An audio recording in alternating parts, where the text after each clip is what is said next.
शून्य मशागत तंत्रज्ञानावर आधारित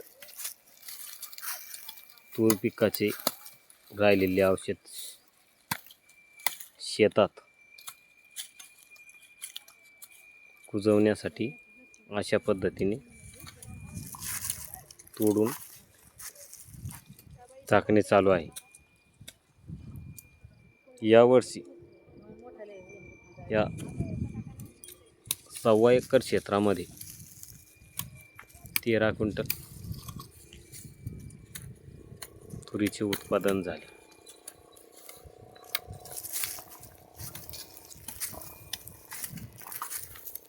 कपाशीचे सुद्धा असे अवशेष तोडून टाकणे चालू आहे कुजवण्यासाठी। सेंद्रिय कर्बाचे मोठ्या प्रमाणात या अवशेषामुळे वाढ होते। धन्यवाद।